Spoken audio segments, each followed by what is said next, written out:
Welcome everyone to another episode of Comic Movie Marks. My name is Matt and I am one half of the Movie Marks. Next to me is my quick but always apologetic co-host Shane. I never apologize. We are here to bring you, our adoring fan, Hi, Mom. the top 6 best finishers in wrestling. Let's call a high spot and hope we don't get booed out of the building. These are the top 6 best finishers in wrestling. Alright, let's break these bitches down. The top 6 best finishers in wrestling. Yeah, I'll go ahead and start. My list, when I was coming up with it, I was really shooting for stuff that made sense, I guess, in a unbelievable world where there's all these high-flying finishers and just a bunch of different crazy things. Even when you go to the old school side of the finishers that people had, the big boot and all these different things, I was really focusing on what made sense to me, also looked cool, and gave a great ending to each match. For me, what I liked the most was the moves that made me jump out of my seat, that made me go, hell yeah. Mm-hmm. That's what I want to see. That's how you end a match. Usually sometimes they come out of nowhere.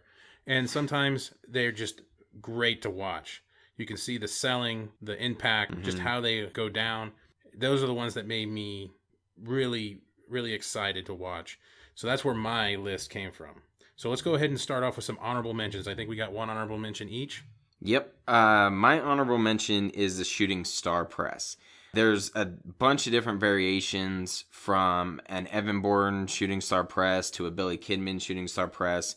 I wanted it to crack the top 6 list for me, especially because I remember as a little kid watching WCW, and when Billy Kidman, as a member of the flock, and he started doing the shooting star press as his finisher, I was blown away. It was something that I never saw before, and I loved it. And not to mention, I dressed with the jorts and the wife beater tank top every once in a while as well as a kid. But sexy. Yeah, but beating off the women with a stick. Yeah, but it was 8 years old, and long hair too. Yes, we all remember the long hair. Yeah. So the shooting star press is just a great move, and it's only evolved as time has gone on. I think it's also kind of lost its pizzazz in a world with all these crazy moves. Even some of the top superstars are doing things off the top rope as either a finisher or a part of their match itself. But I still think the shooting star press it almost broke the top 6 for me, but it's definitely up there.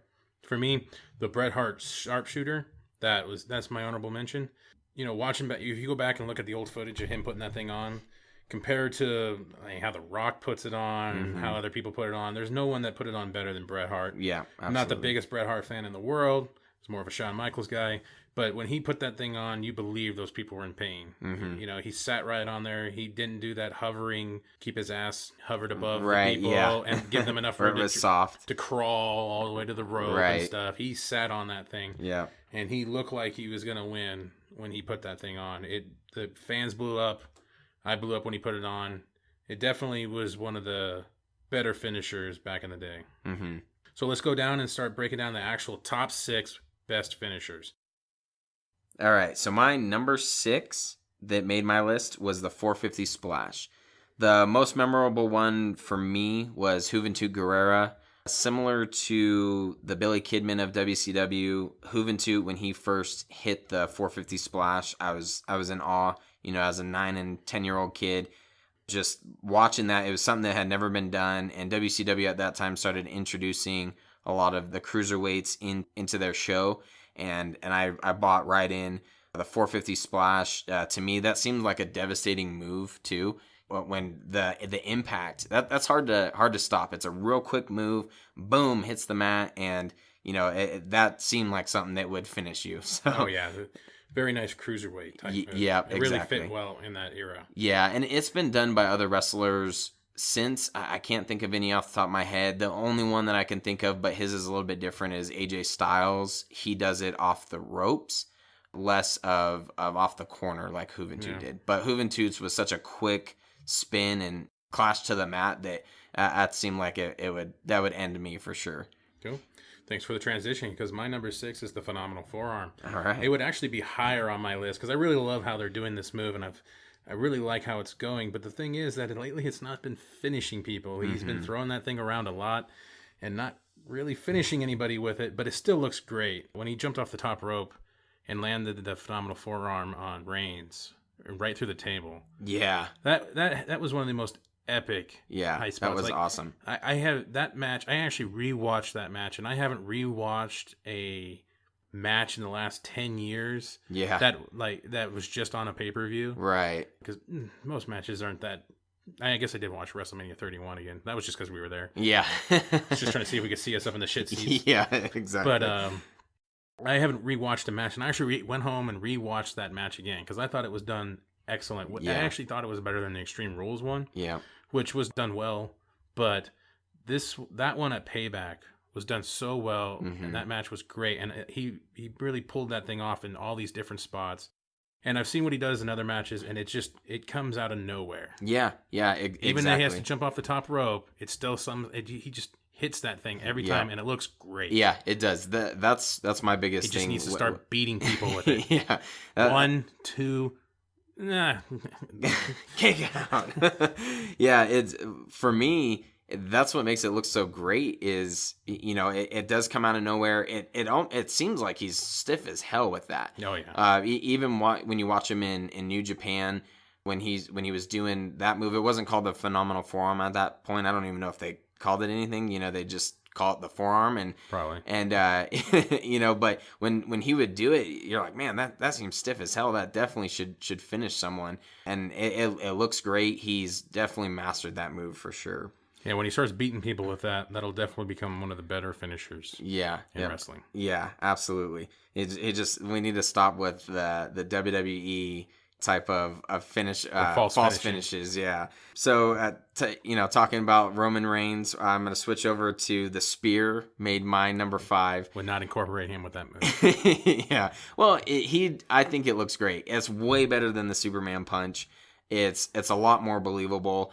The spear has been used by so many different people, from Rhino with the gore. You had Edge. You had Goldberg. Now Roman Reigns, so many different people, and it seems like even with Edge, he's a smaller guy, and when he would spear you, that seems like smashing you in the stomach. That would end me for sure. I would probably knock the wind out of me. There's actually a guy in Ring of Honor. His name's Moose, and he does a variation of the spear that I wish he would almost take out of, because he's this big dude. And he's a former football player, and when he runs, he does a front flip with it as well. I think Bobby Lashley might actually do the same thing in TNA, it takes some of the impact off. Just you're this big dude, back it up a little bit, just smash him, and do the normal spear, and that's what I like about it, and that's why it cracked my top 6. No, the worst finishers are later. They don't crap on anything yet. My bad.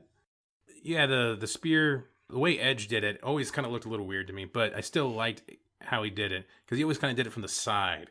It looked like he always kind of wrapped his arm around the waist, and he would hit from the side. But Bill Goldberg, he would hit you, he would drill you. Yeah, and I'm sure that was stiff as hell. Everyone, yeah. I've heard a lot of podcasts. He broke ribs. Yeah, I'm sure. But hey, it looked great. Okay, my number 5 is the Lion Tamer. Now, for you children out there, this was done by Chris Jericho, and you'd be like, what? What? Chris Jericho has a movie called The Lion Tamer? No, it's The Lion Salt. No. The Lion Tamer was back in the day in WCW. Yeah. Back when he used to actually have a real finisher submission. Not this crappy Walls of Jericho, Boston Crab crap. That he half puts on and doesn't really look remotely real. No, this is the Lion Tamer. Look this thing up. This is where he would put his knee in the small of their back, and they would be locked up, and he would hold their legs, and it looked like it hurt like a bitch. Yeah, yep, absolutely. That move looked like you could not get out of it, and you were going to be in pain. Yeah. He was ripping back on you, and his knee was in your back. Well, and it fit him perfectly because he was a heel in WCW, I think for all of it, from what I remember. And when he would do it, he looked like he was really trying to just break you in half. Right. And a lot of the guys, they were smaller, the Juventudes and the Rey Mysterios and other guys with that same stature. But yeah, he would make it look like I'm trying to break you in half. And a lot of times you put his knee in your upper shoulder or even in the back of your head as he's wrenching you, and so your face is mashed into the ground, and the only thing you can do is submit at that point. Oh yeah, no, like because he had all those cruiserweights that were so flexible, they could just fold. Yeah, they would yeah, just fold exactly. so beautifully. Yeah, it was. And it was it just awesome. it looked like, and it once again just kind of how the Walls of Jericho does sometimes come out of nowhere. People come off the top rope, he catches them, or he can in a scuffle he can roll them into it just like that. He used to do that in WCW. Watch those videos, look for him. That's a real finisher submission right there. Yep. Jump into the number 4. For me, it was the Scorpion Death Drop from Sting. And I don't think he used it too much until he became the Crow Sting. So that's the part that actually really stands out for me.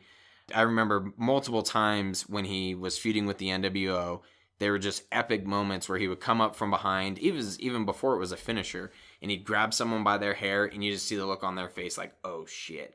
Pulls them back, wrenches them. That's an uncomfortable, just like that. Your face is in some dude's armpit, for one, and you're wrenched back, and then I'm going to drop you down. When he started actually incorporating that into matches, I think a lot of times it came after the Stinger Splash, right? Which that move is, as a finisher, I don't know. It didn't make my worst list, but it was interesting. It's a signature move. It's not a finisher. Yeah, there you go. He just wanted to yell at people. Yeah. And then the Scorpion Deathlock where he'd pose for a while. Yeah. He would really let that guy marinate in his armpit juices. Yeah. He was really sit there and he would hold it forever and just walk around the ring holding it like he did with Triple H. Yeah. He did that when he had the feud with Triple H. He sat there and held him for a while. Yeah, that's true. And then the Godwin stole it and called it the slop drop. Oh, I forgot about that. Now that should really be the finisher on your list right there. The slop drop. Sting. Yeah, Who's the Sting? Godwins. So you got to get the Godwins. All about on there. Hog and Pig. Hell yeah, man! Phineas and Ferb or whatever the hell those guys' names were. Okay, my number 4 is the pop-up powerbomb. Now I know I have a couple recent guys on here, but this move, I'm a huge Kevin Owens fan. Might be because I'm fat. Who knows?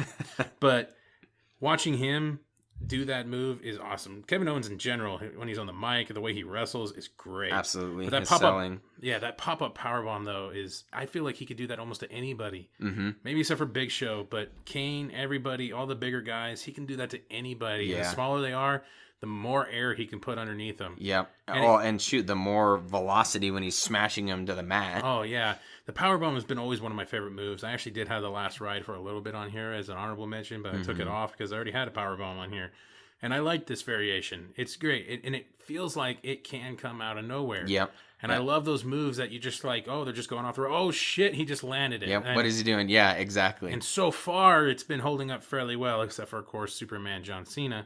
He did kick out of it once. Yeah. But that move's been holding up well, and I hope they keep that going, that people don't kick out of that too much. Yeah. Because I think it's a devastating move. Absolutely. I like the variations, as you mentioned, that he throws into it. There's been times where I've seen him not even throw someone into the ropes. He goes into an Irish whip, spins them back around, and then does it into the pop-up powerbomb. Yeah. It looks awesome. Like you said, out of nowhere, where, when you're a fan, you have to be watching that match the whole time.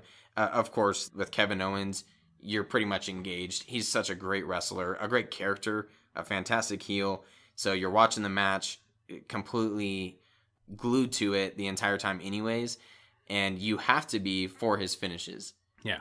And he's a heel that's been able to somewhat stay a heel, which is so hard. Him and Seth Rollins have done well staying a heel in this era. Yeah. Because you can't do stuff without people cheering you half the time. Yeah, exactly. Especially the matches he has. Yeah, absolutely. You get cheered all the time. And some of the stuff that he says, just even some of the stuff he does. When he came out in the Royal Rumble and he's limping to the ring, just his selling and because he's gonna kick Sami Zayn's ass. Yeah. Well, and he was already in a battle that same night. I can't even remember his opponent. But... Oh, that's right. I got it mixed up. Yeah. But he was just coming down to fight anyway. Right. Yeah. And then Sami Zayn came in later. Yeah, exactly. Well, and that was what people were talking about. Roman Reigns just comes out like, here I am. I'm ready to go. And gets his ass kicked. Oh, I'm gonna come back out at the very end. Not selling anything. Here I am, Superman, completely recharged. So I love seeing Kevin Owens. Kevin Steen. Sami Zayn. Yeah. They all look the same. Kevin Zayn. Ooh. Future tag team. So the number 4 for me was the Scorpion Death Drop. The number 3 is a variation, Scorpion Deathlock and the Sharpshooter. As Matt had mentioned, the sharpshooter, it was put on the best by Bret Hart. Absolutely agree with that. That's why it makes my list. There were certain times with the Scorpion Deathlock, in early WCW, I felt like he was being pretty soft on it. He wasn't wrenching back. Yeah. And that was WCW anyways. They never put it in. Yeah, so except for the Lion Tamer. Yeah, he would throw in the Stinger Splash. The guy would fall back, throw on the Scorpion Deathlock, and it was for photos. It allowed him to pose, and his ability, Sting as a wrestler, would make it, his face expressions would make it seem like he's applying it really aggressively, but the hold itself, I didn't really care for. Then as things progressed in WCW, maybe he actually hated Hulk Hogan. I don't know. But it actually looked like he was wrenching that thing, and it looked great. Oh, yeah. As Matt had touched on in the honorable mentions, sharpshooter is definitely such a great move when it's put on well. I actually think currently Tyson Kidd, Cesaro, they put it on really well. But the women, Natalya, the way she puts on the sharpshooter, holy crap. She looks like I'm going to break you, bitch. Yeah. Yeah. Oh, she rolls that thing back as hard as she can. Yeah. I can't remember who she was awesome. faced, but it was a great highlight where she basically did a bridge while she had it on somebody. Yeah. I cannot remember the woman she was wrestling, but she freaking bridged back on it. It was hilarious. Yeah. And it looks great. So, her uncle Brett he's taught her well. Facial expressions, by the way, when you're talking about that with Brett, he believed he was winning. Yeah, you watched him. You watch his face. He puts that on. He starts shaking his head like, "Yeah, I'm gonna do it. Yeah, exactly. This is it." And you believe that he's about to win the match. Yeah, and that's one of the best parts about a finisher. Yeah, well, and a lot of times too, the most memorable one is WrestleMania 13 when he's wrenching back, and it was after a war, and everyone does talk about Austin's facial expressions. The blood pouring down, but the crimson mask. Yeah, but when it would pan over to Bret Hart, you could tell he was just in a war, and he's like, dude, give up. Like it fit that whole match so perfectly. Yeah, that's a great move. All right, for my number 3, the RVD Frog Splash. Now, there's the Eddie Guerrero Frog Splash. There's a couple other Frog Splashes out there, but specifically for me was the RVD one because I felt when he got the most air out of it, he definitely launched himself. And when he landed, it looked like he just landed on a person. He would hold his ribs. He would roll around. I'm not saying Eddie didn't do that, but I'm saying he didn't do that.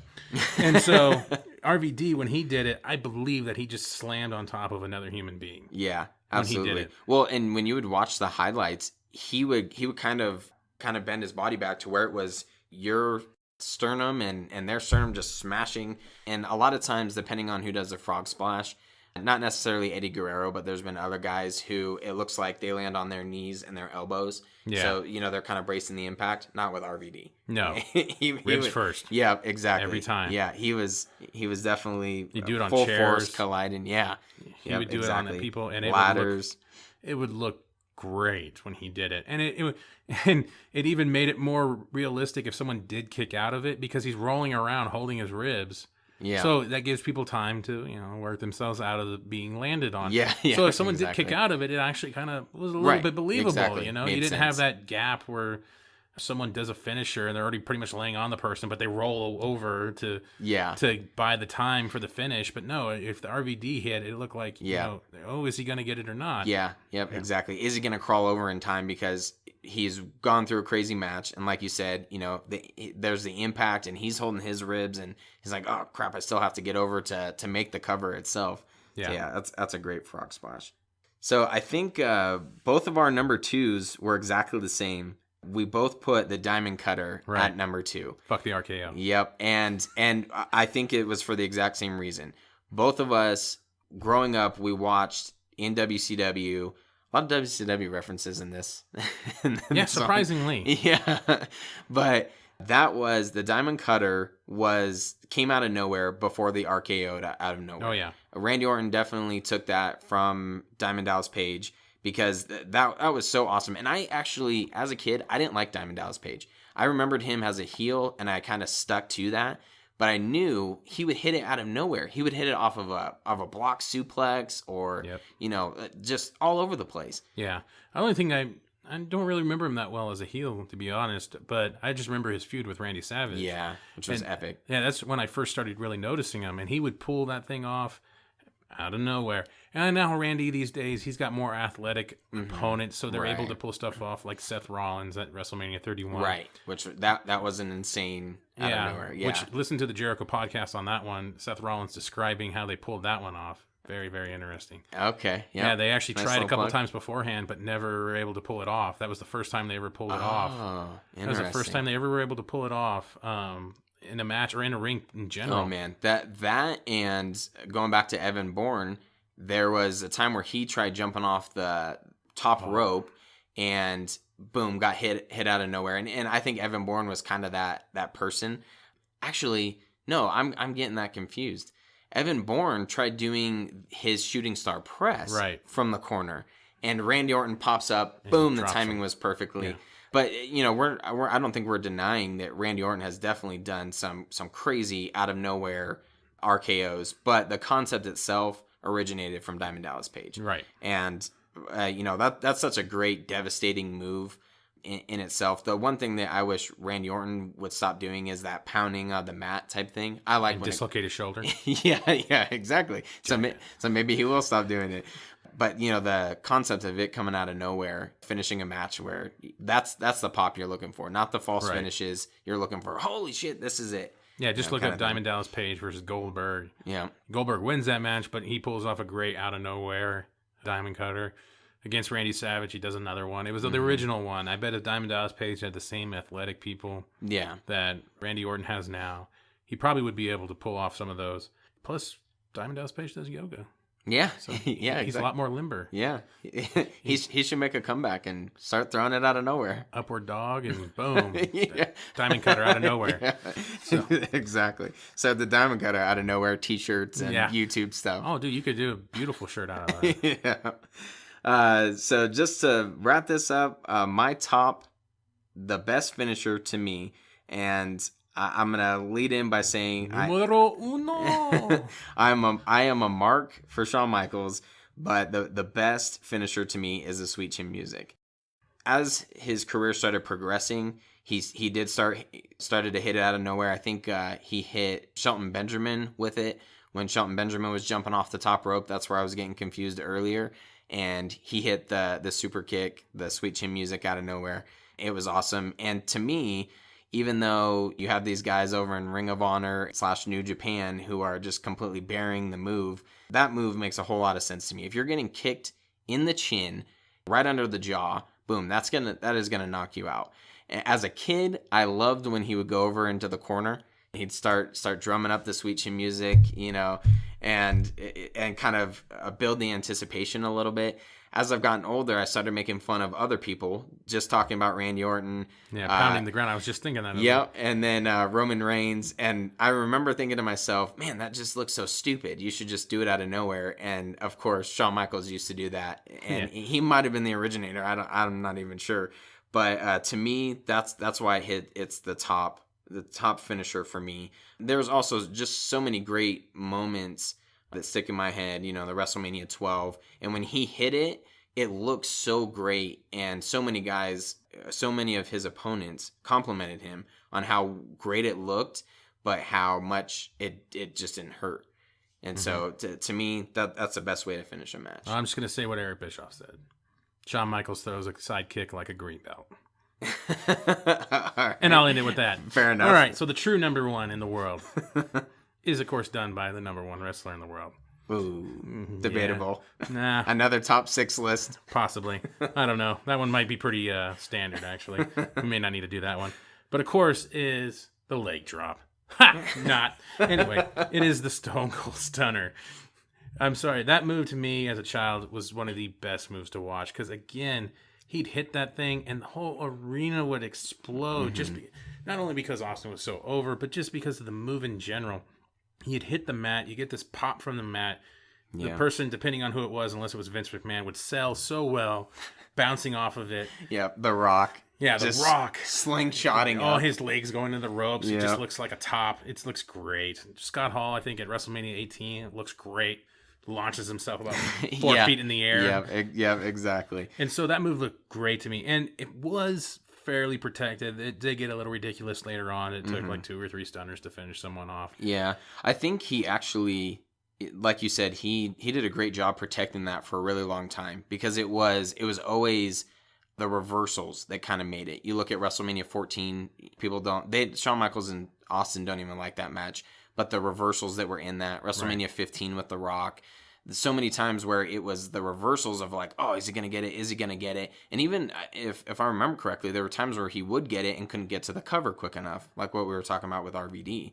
So he did protect it for a really long time. Yeah. I like that. No, it was great. And then the best thing about the stunner to me, and I was just thinking about this on the way over here, is that it was kind of a move that his opponents could use too. And I was just thinking about WrestleMania 19 with The Rock, that they would switch off. He would do the rock vest, bottom, and then Rock is wearing the vest, and then he does the stunner to him. Yeah. And it was just a great thing. And I was actually thinking for the future, wouldn't it be great, because they're hopefully going to start a pretty decent feud here with Roman Reigns and Seth Rollins. Wouldn't it be great if you saw Seth Rollins do a Superman punch to... Oh, that would be fantastic. To Roman Reigns. Yeah. Like, you kind of get this feud. You start getting this real feud, hopefully, going between these guys, just like the Austin Rocks, with Shawn and Brett. You start building a feud, and you start having these guys start using their finishers against each other. Roman Reigns could use the pedigree, even the curb stomp. Yeah, I was about to say, make the curb stomp. Fuck it if it's banned. He does it anyway, because I'm a rebel. Yeah. Because I'm the man. Exactly. So not a bad guy or a good guy, I'm the guy. Just don't let him talk. Just don't let him talk, and people will will start letting them get over a little bit more. Yeah, absolutely. And that concludes the top 6 best finishers in wrestling. Like, share, and subscribe, and comment below and let us know how wrong Shane is.